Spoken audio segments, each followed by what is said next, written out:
Welcome to Be a Baller, where we're building a lifelong legacy for our families, communities, and the world. Your host, Coach Tim Brown, is excited for you to join him on this journey. On each episode, we'll be talking about how to be intentional about building a lasting legacy. We'll be exploring what it means to leave a mark that goes beyond just our lives, but has a positive impact on those around us and even generations to come. So, if you're looking for inspiration, guidance, and practical tips on how to build a lasting legacy that makes a difference, then you're in the right place. So grab your earbuds, get comfortable, and let's dive in. It's time to be a baller.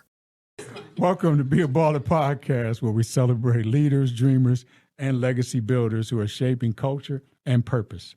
Today's conversation shines a light on faith, creativity, and film, and the power of storytelling to heal and inspire.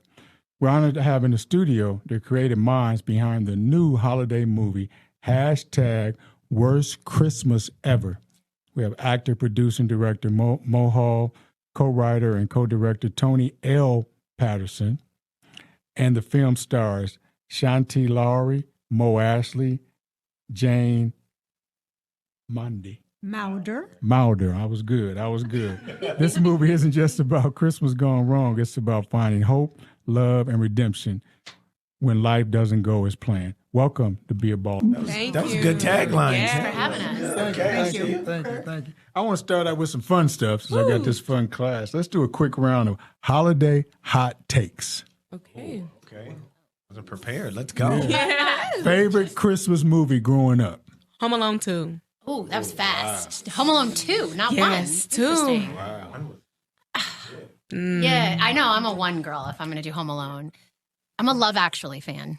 That's my Christmas movie. The 1941 version of Christmas Carol with Alice Family.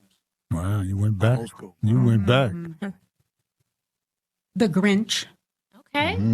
I would think the first time I saw it, I was probably 5 or 6 years old, so it's something that I watch every year. Oh, wow. Okay. All right, Mo.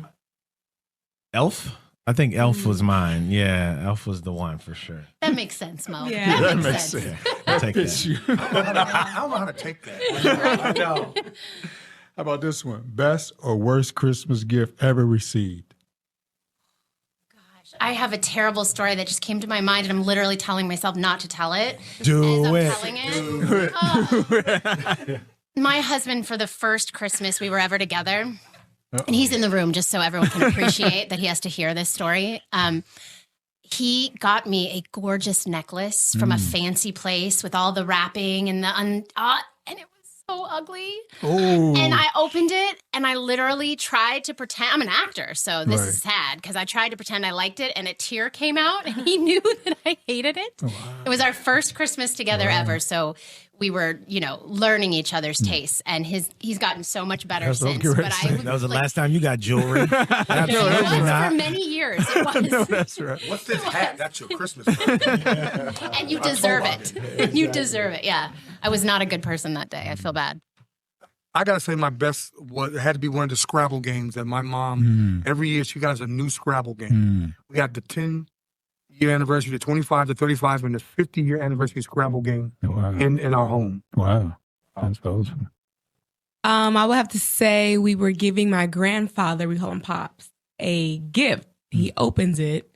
And he says, "Oh my gosh, it's a DVD." And we go, "Pops, it's called a DVD." So we would not let that story die down. Oh, dividends are what they're called. Yeah, it's a dividend.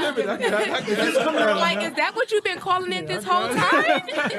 So happy. Come out on dividend? Get it on dividend. Give them dividend now. I love it. When I was younger, my mom had a friend who had no children, so she really didn't know what to give 8, 9-year-olds. So for a couple of Christmases, we would always get fruitcake. Oh. And Jane. Jane. No one likes fruitcake. no. I called it dead fruit. Good doorstops, though. So when I was 5 years old, I was given a bicycle. And I rode the bicycle one time, and I parked it on the porch in Memphis, Tennessee. and someone stole it. Hey. And I still have PTSD, which is why I don't buy bikes anymore. Yeah, because your daughters all they have is scooters. They have scooters. I don't buy bikes for my kids because I'm afraid it's going to Wow, get that stolen. thief ruined like generations It of did. lives. Generational curse there. Wow. Man, we're gonna pray for that. Break gonna those. break We're going to that. break those Yeah. today. Yeah. Morgan, you're getting a bike next year. That's right, Morgan. Pray over that, please. Also, Sydney and Harper, you're getting bikes too. So. Boy, this is going so well. Let me get one more. I'm learning a lot here. What's a holiday tradition you can't live without? Anyone else want to start? Holiday tradition. I would say, so two things. We always play board games for the holiday, primarily Monopoly. So Monopoly's the one. Number two is key lime pie is my favorite. So we're always going to have key lime pie for Thanksgiving, Christmas, St. Patrick's Day. I knew there was a reason that we were going to July get 4th. married No. in this movie because Whatever. I'm a key limer too. Exactly. That's Yeah. it for me. Yeah. My family always made an effort to get together at Christmas time, and sometimes I had to work on Christmas. So if I was working, they would come to my place of work and bring breakfast. Oh, cute. And then after I got off work, then I would go to my parents' home, and then we would open our gifts together and eat. Sweet. We sing Christmas carols every Christmas. The 12 days of Christmas, and everyone has their own part. It's like we're a group, okay? What? Yeah. Who were you? So- What day were you? It just all depends on the year. It just all depends on the year. She doesn't want to But get caught we do singing. have some elders.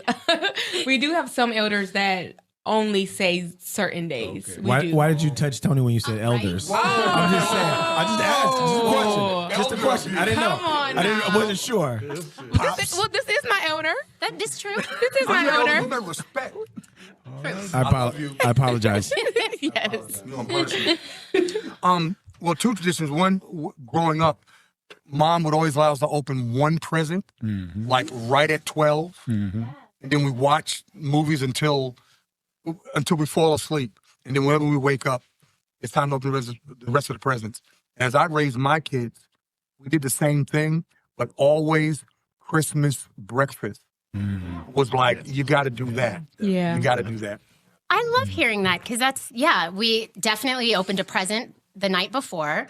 And I love a big Christmas Eve dinner, but I'm a really big fan of just a big Christmas breakfast that's sort of like easy to make and you lay it all out and everyone really just opens presents and hangs out together on Christmas.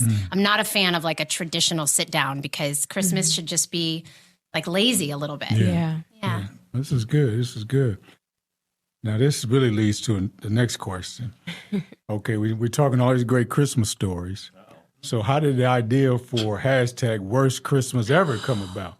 Because we're all Wow. excited about Christmas. We're gonna let Tony answer that one. It was 3 stormy Christmases ago.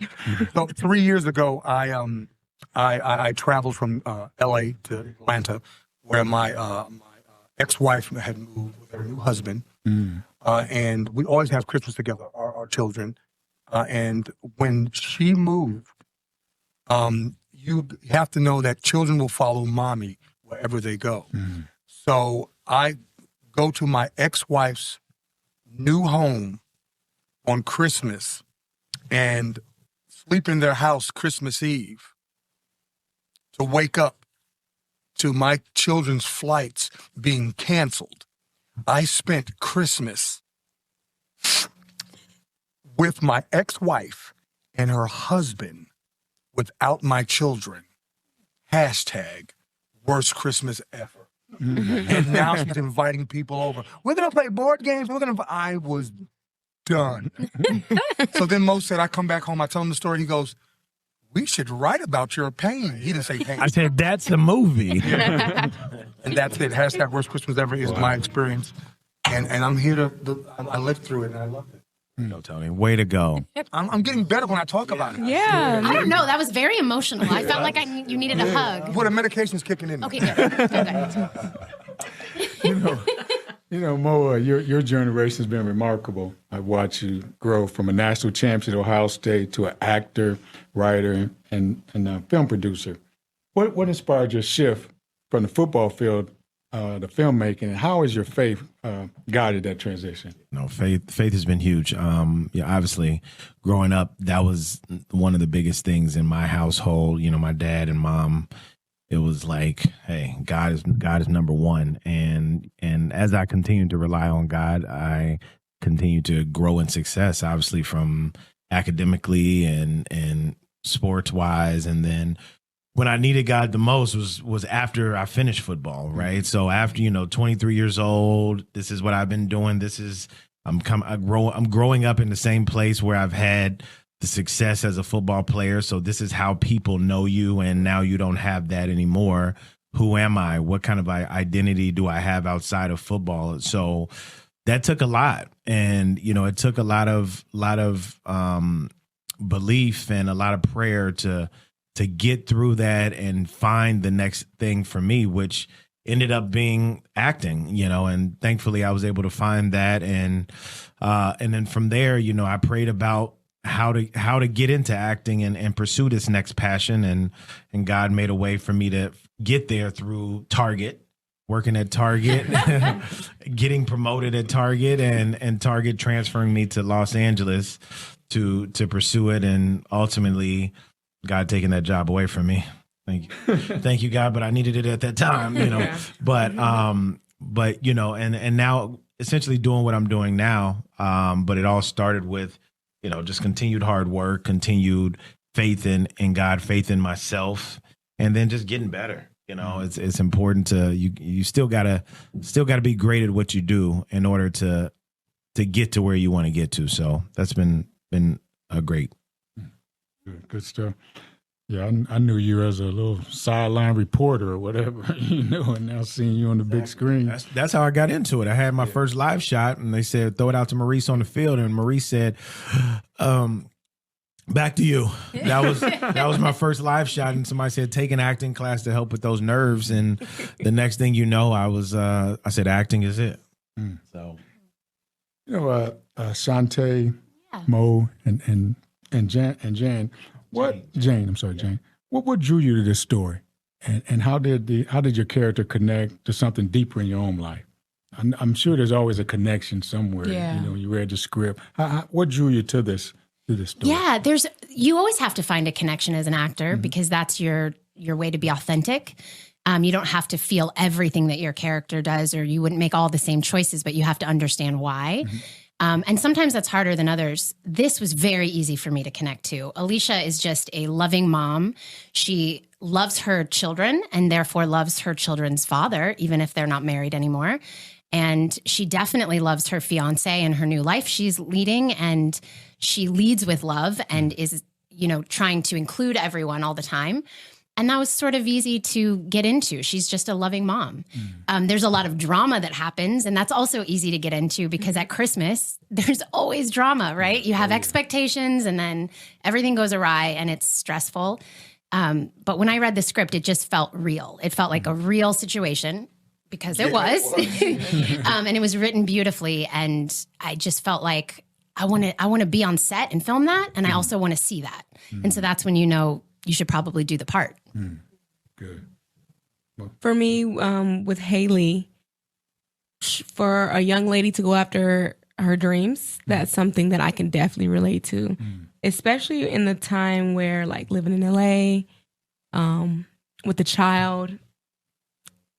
I think acting is also entrepreneurship. So you could, we're entrepreneurs. So imagine living in LA with a child and your husband is also an entrepreneur, but still going after it, not letting an obstacle stop you no matter what. And that's why I'm here today, because of God. And I love how we talked about faith, because that's something that you mentioned it was after football is when you really had to depend on God. And I can definitely relate to that, going after my dreams. That's when I really started building that relationship and watching him work. And then in another area, I can say I related to Haley, her being the glue in the family. I have 3 brothers. Okay. And I talk to them all the time. We help each other out. I'm close to my parents. So I would say, obviously we have conflict, but we know how to work through it and we get through it and become stronger. So yeah, I think me and Haley have that in common. Good. Now, Jane, you're Mo's acting partner in the class. Back Exactly. when he was younger. We were both younger. Yes. Elder. Yes, we were both younger. In fact, my hair was not gray. Yes, I did. I met Mo probably about 18 years ago, and I think it was in the class that he was told to take after his situation. And I tell the story because it kind of tells you a little bit about who he is. I went to a play that he had done after he'd taken some classes. He was doing some plays, and I went and I thoroughly enjoyed his performance in the play. And I told him that afterwards, and then I left. And I'm on my way home, and I get a call, and it's him. And he thanked me for coming and for saying those kind words. And then he said, "Okay, now I want you to really tell me what I need to work on," and that kind of thing. So I don't remember what I told him. I'm not even sure I remember the play, what it was. You played a detective. Yeah, cliffhanger. Yeah. Oh, is that what it was? Okay. So the thing was that I do remember at that very moment when he, told me what he wanted to work on and that kind of thing, I thought, okay, this guy's going to do really well in whatever he chooses because he's a hard worker and he wants to build on all the things that he learns, and he's not afraid to, try. And with his background being a football player, he's used to working hard, and you don't always, just because you work hard doesn't necessarily guarantee you what you consider successful, but at least you do learn from it. And here we are today. That's awesome. Oh, Maurice, your holiday films are Heart for Christmas and now #Worst Christmas Ever, both centered on love and redemption. What fuels your passion for creating stories that move people? Yeah, well, I think it's easy to. I think it's in the real world, nothing's perfect, right? There's always things that we look at and wish we could have gone back and done differently. And I think it's important to show that. But also at the same time, I think it's important to show family. I think it's important to show forgiveness and redemption and persistence, like all those things that come across, especially in any movie or, but especially in holiday films where, we want the traditional Christmas holiday, everything's going to be okay, but everything it's not always okay, but it ends up working out. It's what, it's what the Bible says, all things work together for the good. Right. So, and that's essentially what we're saying in every project that we do, that although things might go haywire and chaos might happen, they all come together, at the end to give us what we need. Good. Tony, this is a legacy podcast. And how do you define legacy when it comes to storytelling and representation in film? Legacy to me is, I speak to that to my children all the time. What's your legacy? What do you leave behind? So when it comes to film, 1 million people can see your film. I can talk to 4 of my kids, but 1 million people will see my film. So it's important that what we put out there is there's some kind of moral foundation to everything that Mo and I write and or produce. When it comes to this latest venture, #Worst Christmas Ever, it's about forgiveness. And I tell my kids that, and they always they know what's coming. It's called a daddyism. And I tell them, I said, the strongest force in the world is forgiveness. Because if we have forgiveness, we don't send our children to war. And as a veteran, I understand what that is. I've never seen war, but I've seen things happen where you choose not to forgive. So as far as legacy, for me, it has to be a legacy of love and kindness and forgiveness. And we have that in our films. There's always something underneath, whether it's comedy, drama, whatever, sci-fi. Legacy is important that you build. And so people can build on top of that. People go, oh, I see what you've done, and become part of that legacy by joining in and creating their own legacy. Everyone's going to do something different, but that's what we do. Great. You know, as a cast, Shantae, Mo, and Janet, when you think about your own legacies as artists and as people, what kind of impact do you hope your work leaves behind? That's a beautiful question. Because I think a lot of us actors get into acting for ourselves. I got into it because I had a really hard childhood and I didn't necessarily want to be myself all the time. And getting into other characters was a release and an escape. And so then once I, got through that and was okay being myself, I now want to find another reason to do this thing that I love. And that is giving back. And that does form a legacy. So it's something I've been thinking about more lately. Like, why am I making this project? To have fun on set or for something more? And it's just been really heavy on my mind lately. I think the world is in a place that feels a little heavy. And I would like to do something to be a part of making it better. And it's funny because Mo and I were having this conversation that what we do when we make a movie matters because people see it and they maybe haven't seen themselves in that way before, or they didn't understand that about their dad before, or they didn't understand why someone did something and they go, oh, wow, I can relate to that and I take something good out of that. So it doesn't have to be a heavy movie or a dramatic movie to move people. Sometimes people need a place to just feel hopeful or happy. And so that's the legacy I want to leave. I want everything I do to be intentional and to be moving towards something beautiful and better. That's a big legacy, but it's also something that I take seriously. Yes. Amen. Mo? For me, I would like to leave behind an impact on generations. When I watch movies, especially now that I'm getting older and I am experiencing real life, adult life with the family and everything, certain things you used to think, it starts changing.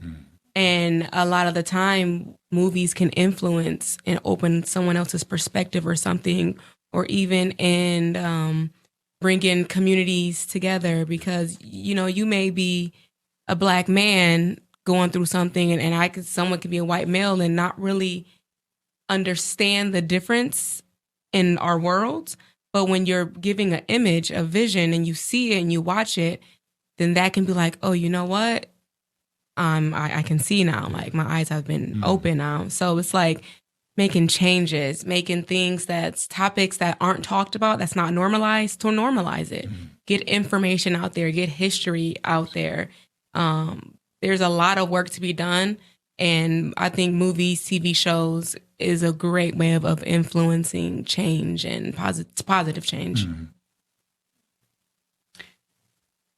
That's a really interesting question because a lot of times when you audition for something and you get the part and you do the role, you don't know what the final product is. And sometimes I don't even know if the director sometimes doesn't know either until they actually start doing some editing. But I think as an actor, what you try to do, and at least what I hope I can do, since I'm older, Tony.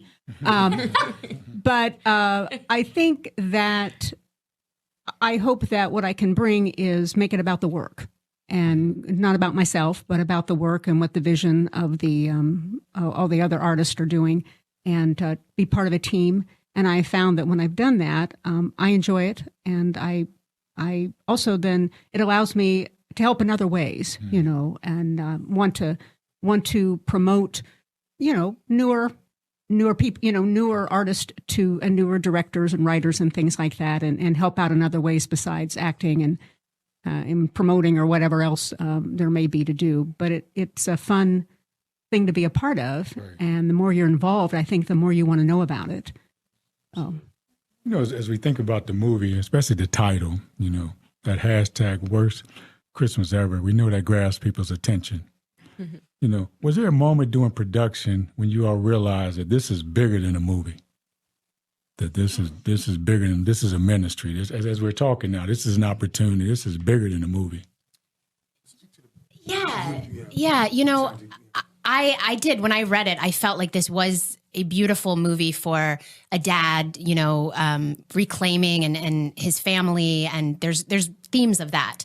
But it wasn't until the world premiere in Los Angeles and I got the feedback from people that I realized it is bigger. It's Black men seeing themselves in a complicated, messy way on screen, having a family, being a good dad, even though you've made mistakes.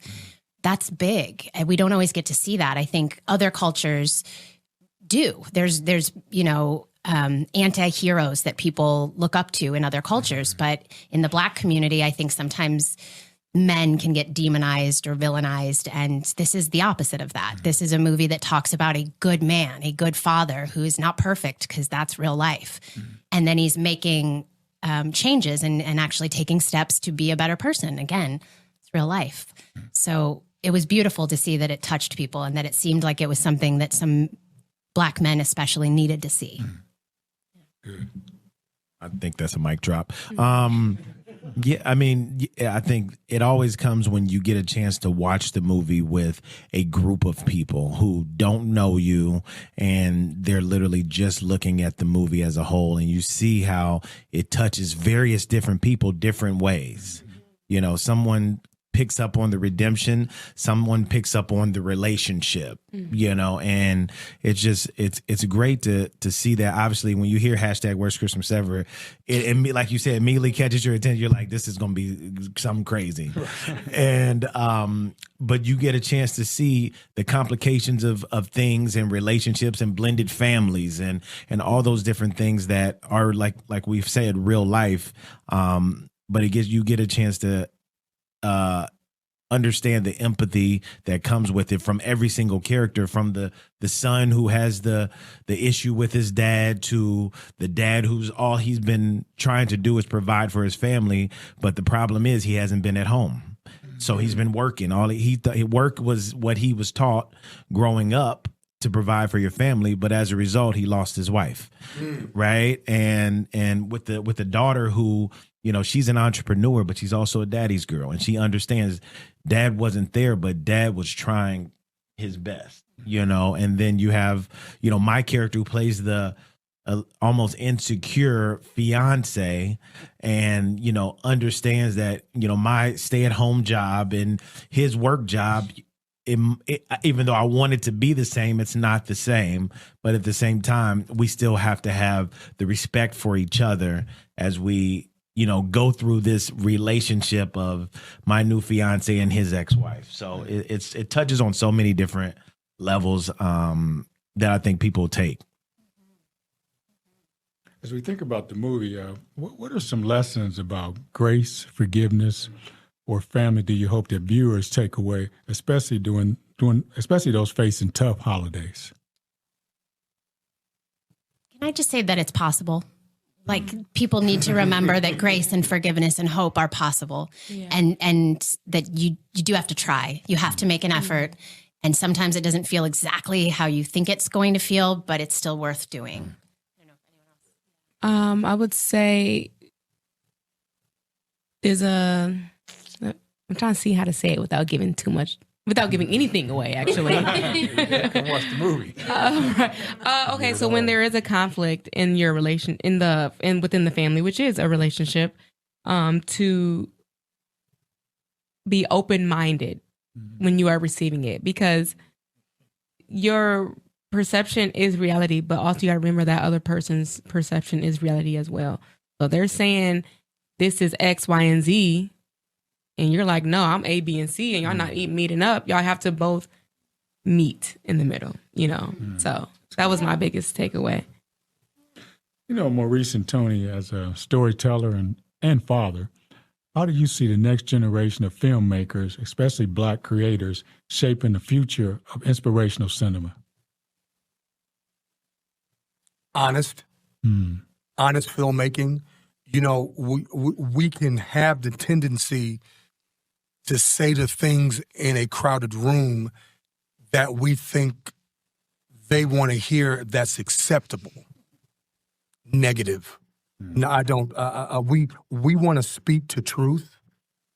And underneath speaking the truth, I hope the filmmakers that come along, you know, from Gordon Parks all the way to Spike Lee to Mo Hall and Tony L. Patterson, that we speak truth to power and we show ourselves, if no one else will, in different lights of strength and vulnerability. As Black men, our strength comes in those forms. And I hope the young artists that we work with, you know, Mo Ashley, I mean, phenomenal talent, okay, as a young artist. And this is her first feature film. So we want to speak truth, and we want the next generation to do the same. I don't think I can say anything any better, so I'm gonna just leave it at that. Okay. Wait, was that a mic drop? Correct, Tony. Good job. Was it a Nice Bar. work. It was a bar. It's a bar. It's a bar. We got bars. You know, for everyone here, what advice would you give to someone who feels called to create but doesn't know where to start? I would say, if you're going to go after it, you got to go after it.